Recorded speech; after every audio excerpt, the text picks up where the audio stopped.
Also tonight, music mogul Sean Diddy Combs accused of sex trafficking and sexual assault in a lawsuit filed in federal court here in New York. New lawsuit against Sean Diddy Combs, bringing some serious claims against the music mogul, brought by his former longtime girlfriend. Puppy might be the destination for anybody who's going nowhere.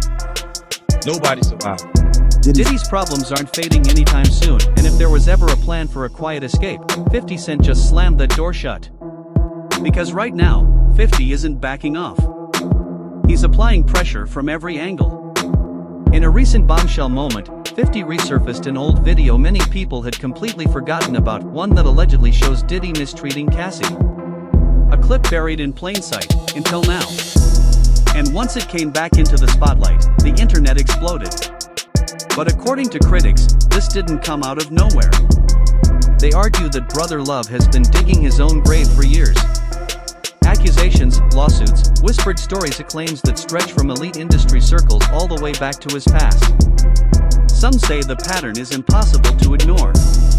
So what exactly is in this video that 50 Cent is pushing so hard?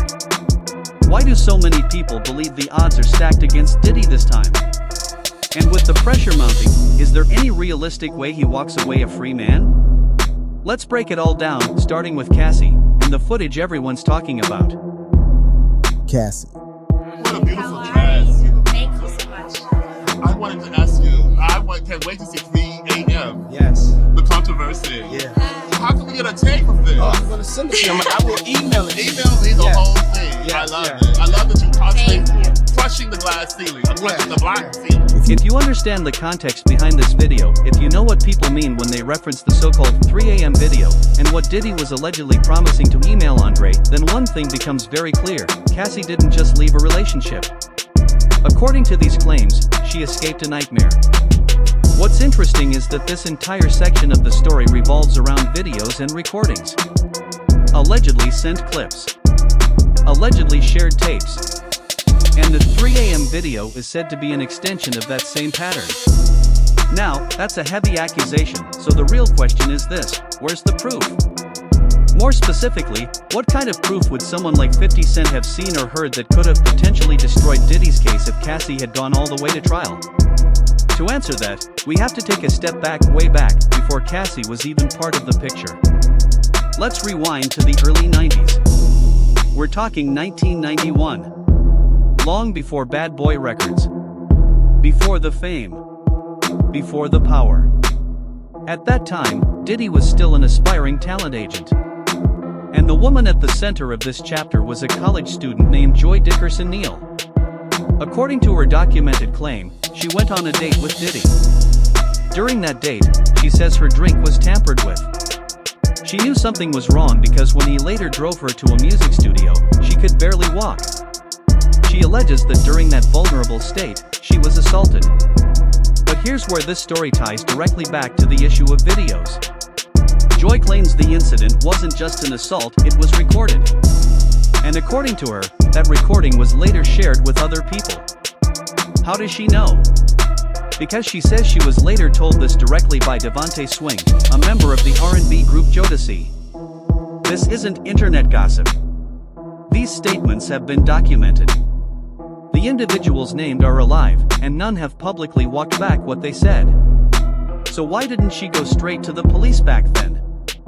Her answer was simple: shame and fear. Fear that speaking out would cost her the record deal she says Diddy had promised her. Now connect that pattern through the 90s. Through the rise of Bad Boy. Through its dominance in the industry. And eventually, all the way to Cassie. The common thread, according to multiple allegations, is the same: promises of music careers being used as leverage, particularly over young female artists. That context is why people still question the 10-year deal Cassie received so early on. At the time, it was unheard of. And critics argue it had less to do with music and more to do with control. And when control started slipping, allegations claim manipulation turned into intimidation. Before we get into what 50 Cent may have seen or heard, it's important to look at what Cassie herself stated in her lawsuit. In it, she alleged that Diddy pressured her into situations that made her deeply uncomfortable, while he maintained power over her career and personal life. Those claims are what reignited everything, and why people now believe the so-called videos may be the most dangerous evidence of all. That girl went through some tumultuous shit that she never thought that she would ever have to go through being in the music business. Do you understand that? But according to the lawsuit, the situation didn't just stop there, it got even darker. Cassie alleged that she was pressured into finding the men herself, placed in situations she didn't want to be in, and that substances were used to keep her compliant. She further claimed that these encounters were secretly recorded, mirroring a disturbing pattern that had already appeared in earlier allegations from years before. And this is where critics push back against the defenders. Because one person might lie. Two people might exaggerate. But when multiple women, across different decades, tell eerily similar stories involving power, control, recordings, and silence, it raises serious questions. So to the apologists asking, where's the proof? How do you explain that? And before anyone answers, understand this, according to these claims, those recordings weren't just kept for personal reasons. They were allegedly used as leverage, as insurance, as intimidation.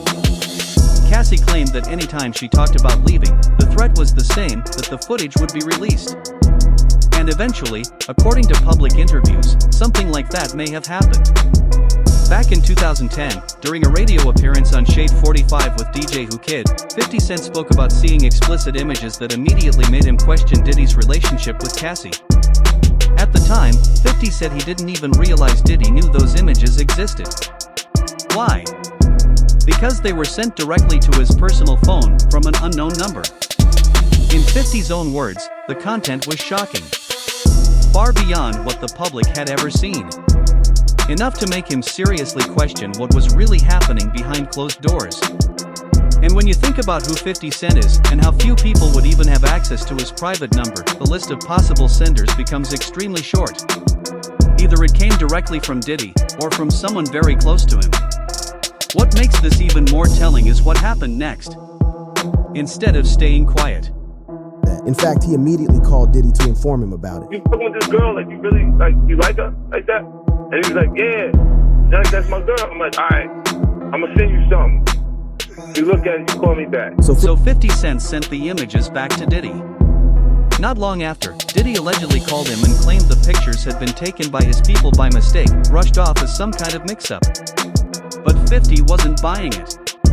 By that point, 50 already believed he understood exactly who Diddy was. And in his mind, that explanation didn't add up. He came to believe those images weren't accidental at all, they were intentional. Allegedly kept as leverage. As collateral. A way to maintain control over Cassie and keep her from walking away. And if that's true, then that moment may have been the turning point. That's when 50's complete disregard for Diddy reportedly began. The respect was gone. The trust was gone. From that point on, 50 stopped seeing him as just another industry figure and started seeing him as someone dangerous. But here's the thing, this tension didn't start with those images. According to 50, the real beginning of it all traces back even earlier, to what's now referred to as the shopping incident. The moment that allegedly first exposed Diddy's behavior to people on the outside and set everything else in motion. And once the door opened, there was no closing it again. Then he was like, yo, so when we gonna get the chance to, to kick it, like we can just hang out. Then he was like, yo, why don't we like go shopping? Shit, I mean, like I pay for it. I was like, this just sounds. Because let's be real, if this had been someone like Rick Ross, 50 probably wouldn't have cared at all. We've seen him weaponize situations like that before. But this was different. What 50 reportedly saw made it clear to him that someone was in danger. In his mind, Diddy's relationship with Cassie wasn't just messy or toxic, it was something far worse. Something destructive. And when 50 sent those images back to Diddy just to confirm what was really going on, the response he got was all the proof he needed. But the warning signs had been there long before that moment.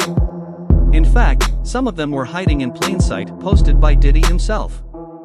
Images and videos on social media that, at the time, people laughed off or ignored. Like that infamous post where Cassie appeared to be hiding under the sheets while Diddy filmed played off as a joke, but looking very different in hindsight. moments like that hit differently now. So when people try to dismiss all of this as coincidence or exaggeration, the question becomes simple. What do you say to the signs that were right there for everyone to see? Because once you connect the dots, it starts to look less like rumors and more like a pattern that was hiding in plain sight the entire time. Diddy. What you gotta say now? What you gotta say now? You ain't got shit to say. Now, sure, you could argue that none of this, by itself, is definitive proof of abuse. And on the surface, that argument might sound reasonable. But that's only if you ignore the broader context. Because if you knew what Diddy was accused of doing to the woman he was involved with before Cassie, if you understood the allegations surrounding the mother of his children, if you were familiar with the long-standing claims connected to Kim Porter, then that Instagram video wouldn't look harmless to you at all. It wouldn't look like a joke. It wouldn't look playful. It would look calculated. When you line up the stories, the timelines, and the repeated allegations from different women across different eras, a disturbing pattern starts to form, one centered on control, manipulation, and fear. That's why so many people don't question the context anymore. Because to them, this isn't about one clip or one moment. It's about a history that keeps repeating itself. And in that light, critics argue Diddy wasn't just being reckless, he was allegedly operating as a deeply manipulative figure who knew exactly how to maintain power over the people closest to him. Hey, what's up, y'all? We interrupt your browsing for this emergency announcement. This is my girl, Kim, my lovely girlfriend, KP, Kim Porter. Let me paint the picture for you. It's 2005. By this point, Diddy and Kim Porter had been connected for over a decade, though, as Kim herself once explained, it was an on-again, off-again relationship that never truly settled. During one of the times they were together, Diddy reportedly heard a rumor. The claim was that Kim had grown close to someone else, someone connected to the same industry circle. What happened next, according to multiple accounts, raised serious alarms. Kim was allegedly invited to St. Tropez under the impression that the two were about to reconnect and spend time together. A yacht was rented. The setting suggested a peaceful getaway. But according to reports from people present, that's not how the night unfolded. Bodyguards later claimed they heard intense arguments in the early morning hours. By the end of the night, the situation had reportedly escalated far beyond words. Kim was said to have been seriously hurt. In the aftermath, Diddy allegedly flew in a specialist from Geneva to treat her injuries and kept her out of the public eye until she had recovered enough to be seen again. And here's where the story takes an even stranger turn. If you try to search for this incident today, you'll find almost nothing. Articles that once mentioned it, especially in international tabloids, have either disappeared or been quietly removed. Photos from that time, showing Kim with visible bandaging, are extremely difficult to find and appear to have been largely wiped from the internet. Only a handful of images are still said to exist. The theory many people raise is that an intense effort was made to erase the digital trail. Because when this allegedly happened in 2005, it was a major story and one that could have permanently damaged a carefully crafted public image. But you don't have to rely on just one outlet or one theory. Industry figures, including Gene Deal, have also spoken publicly about this incident over the years. Did you hear about the fact that he broke Kim's nose on a yacht? Wow, I didn't hear about that. He broke Kim, let's say allegedly, but it was told by people in her camp that he broke Kim's nose on a yacht. And it wasn't just outsiders making these claims. Former Bad Boy artist Mark Curry has gone on record saying he witnessed the volatile relationship between Diddy and Kim Porter firsthand. According to Curry, what the public saw was nothing compared to what allegedly happened behind closed doors. He claimed Kim endured repeated mistreatment and suffered far more than people ever realized. When Curry was later interviewed on The Art of Dialogue and directly asked whether Diddy had broken Kim's nose, his response stood out, not because of what he exaggerated, but because of how calmly and confidently he addressed the question. It wasn't hesitation. It wasn't confusion. It was the kind of answer that suggests he'd seen enough to know exactly what he was talking about. And that response added yet another voice to a growing list of people from inside the bad boy circle who all seem to be telling versions of the same story. Different years. different platforms, but eerily similar claims. And once again, it raised the same uncomfortable question. How many signs were there that the public simply didn't want to see at the time? Oh, this was his response. Speaking of Kim Porter, because you knew Kim Porter, is it true that Diddy broke her nose? Bust the nose, man. Many of A lot of Diddy's defenders like to dismiss Mark Curry by saying he's only speaking out because of old disputes over publishing rights. But here's the problem with that argument, it doesn't hold up. Nearly everyone who worked closely with Diddy has had issues over publishing at some point. That wasn't the exception, it was the norm. And if you've been following this story closely, you've probably already noticed the pattern. According to Mark Curry, Diddy didn't just try to control careers, he tried to control people. Curry claimed that, just like with Cassie years later, Diddy allegedly monitored Kim Porter's phone calls. He described wiretapping and surveillance as routine behavior. And in his words, when someone goes to those lengths just to listen in on private conversations, that's not power, that's obsession. And it didn't stop with Kim or Cassie.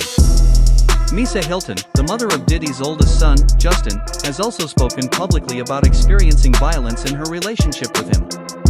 Different woman. Different time. Same kind of allegations. But Curry went even further. He claimed that at certain parties hosted by Diddy, there were separate drinks prepared specifically for female guests, drinks that allegedly caused unusual reactions. If the music industry were a person, critics argue, this would be it. Because just when you think the situation can't get darker, another layer gets exposed. That's why Gene Deal has repeatedly said Kim's story is Cassie's story. The difference is that Cassie survived and escaped. Kim didn't get that chance. And what comes next is difficult to talk about, but it matters. Sometimes, people who are deeply entangled in abusive relationships don't leave, not because they don't see what's happening, but because they're emotionally trapped. They make excuses. They protect the very person hurting them. After the incident where Kim appeared with a bandaged nose, she publicly claimed it was an accident, that she'd hit a table. Her model and longtime girlfriend of entertainer Sean Diddy Combs, Kim Porter, was laid to rest yesterday in her hometown of Columbus, Georgia. Funeral taking place at Cascade Hills Church.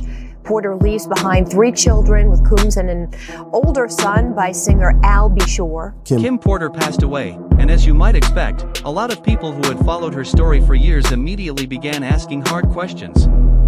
Given everything that had come out about her relationship with Diddy, suspicion spread fast. But when the official autopsy results were released, they stated that Kim's cause of death was pneumonia. There was no indication that Diddy was present at the time she was found, and no evidence placing him near her in her final moments. On paper, the case appeared closed. So why did so many people still feel uneasy? Why did a large portion of the public remain unconvinced that the story was that simple? For many, it came down to timing and to something Kim was allegedly working on shortly before her death. According to people close to her, Kim was in the process of writing a book. Not a tell-all in the traditional sense, but a deeply personal account of her life, her experiences, and the truth behind relationships the public thought they understood. A book like that, if it existed, would have carried enormous weight. And that's what fueled the speculation. Not proof. Not evidence. But the unanswered question of what she might have been preparing to say and whether the full story ever had a chance to be told. That lingering what if is why, even years later, people still debate her passing. Not because of confirmed wrongdoing, but because her voice was gone before she could fully share her own story. And in cases like this, silence often creates more questions than answers. It was alleged that she did have a book and that her book was about to come out. And she was talking about all the perils, everything that she went through in the music business and with Diddy. The book Kim Porter was allegedly working on was said to be a detailed, no-holds-barred account of her life with Diddy, a true tell-all. One that, if it had been published, could have shaken even someone like Diddy to his core. According to rumors, it wasn't just a personal memoir. It was supposed to reveal the inner workings of his relationships, the manipulation, the secrets, and the controversies that had surrounded him for years. Coming from Kim, a source with credibility and first-hand experience, the the claims would have carried immense weight. And that's why so many people are still intrigued by it. Unlike Cassie, whose story some dismiss because she settled her case for $30 million, Kim's account would have been nearly impossible to ignore. Her voice carried authority. Her perspective mattered. Maybe, some argue, the public would have listened differently if they had heard what the men who were close to Diddy had to say. Maybe then, the patterns would have been undeniable. And that's the question that lingers: what truths were never told? And what impact could they have had if Kim had lived to share her story? The men. He tried it on me, so I know it's true. I got a phone call in the middle of the night, about 2:30 in the morning. It was, my wife says, pick up the phone, it was an unknown number. And then there's Columbus Short. The story he shared aligns eerily with countless accounts from other men in the industry who, for one reason or another, found themselves entangled with Diddy. According to Short, Diddy's relationships weren't just complicated, they were calculated. Some of the claims suggested he navigated his personal life in a way that blurred lines between private and public, and between intimacy and secrecy. The pattern, critics argue, is familiar: a man whose power extended beyond the stage, whose influence shaped careers, and whose personal life often remained shrouded in mystery.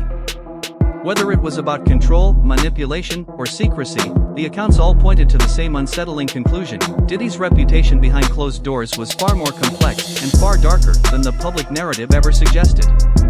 Hey man, we didn't see what the BET Awards. We didn't see what the BET Awards. You know, what you doing? I'm like, I'm in bed with my wife. He said, I'm at the Beverly Hills Hilton, the Beverly Hills Hotel. I said, what's up? I said, who over there? He said, just me. Diddy was clearly flexing his influence, and while Columbus Short was cautious enough not to get caught in it, not every artist has been that lucky. We've already mentioned a few alleged names, but the stories don't stop there. There's enough to suggest that similar situations may have involved other artists, like Ja Rule. And some insiders say this is exactly why 50 Cent's disdain for Diddy runs so deep. The incident in question reportedly took place in a hotel's presidential suite in Atlanta. According to accounts, Gene Deal was outside the door, standing guard, while things unfolded behind closed doors. At the time, he didn't even know exactly what was happening. It wasn't until someone knocked on the front door that the full picture began to emerge.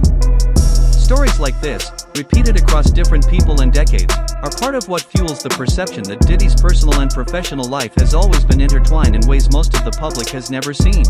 It was until someone knocked on the front door. Next thing you know, somebody rang the doorbell. We had the presidential suite where we was at. So I opened the door, and the dude said, yo, I'm here for my cousin. I said, who your cousin? He said, Ja Rule. Gene Deal reportedly went into defensive mode almost immediately, trying to stop the situation from escalating. But the cousin wasn't backing down. After a tense back and forth, things came to a head, and Gene was allegedly forced to restrain the cousin, reportedly throwing them onto a piano. That move, of course, caught the attention of both Diddy and Ja Rule, who were inside the room at the time. It's the kind of chaotic scene insiders say was all too common behind the closed doors of some high-profile industry events, moments that the public rarely saw, but that left a lasting impression on those who did. And that got the attention of both Puff and Ja Rule inside. When I threw him into the piano, Puff and Ja Rule runs out the room. Puff got his towel, Ja grabbing his towel, but they butt the naked. Both men inside the room were reportedly terrified. What exactly was happening behind those doors? Was it some kind of twisted experiment, or something far darker? We can't know for sure. But according to insiders, Ja Rule later gave Gene a clue. Once he learned why his cousin had been pinned down on the piano by Diddy's bodyguard, the pieces of the chaotic scene began to make more sense, at least to those involved.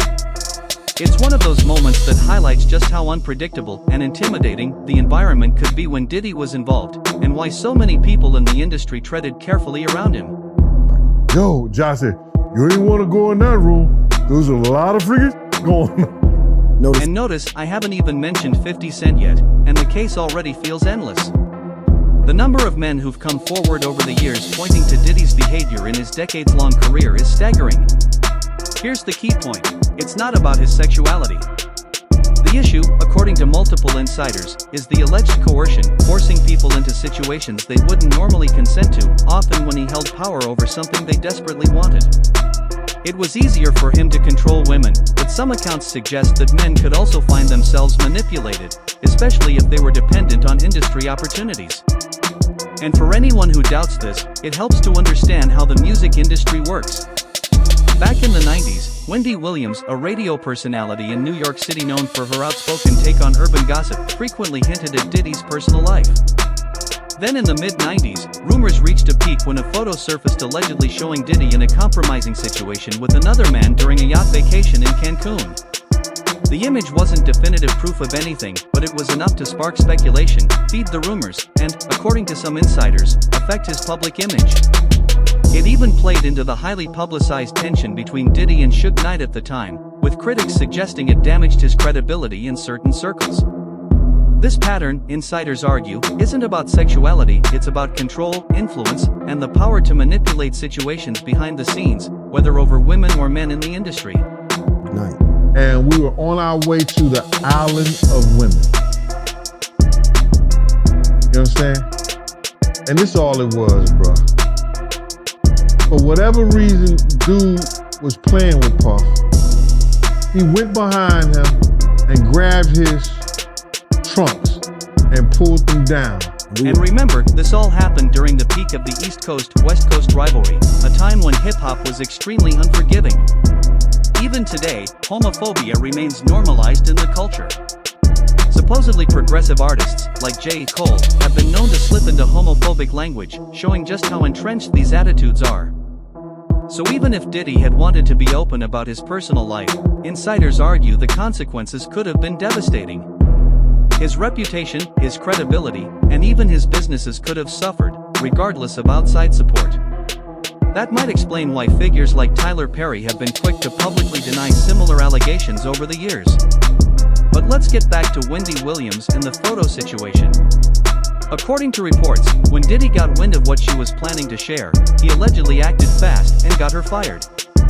It's another example, critics say, of how influence, control, and fear often operated behind the scenes, shaping careers, silencing voices, and keeping the stories of insiders largely out of public view.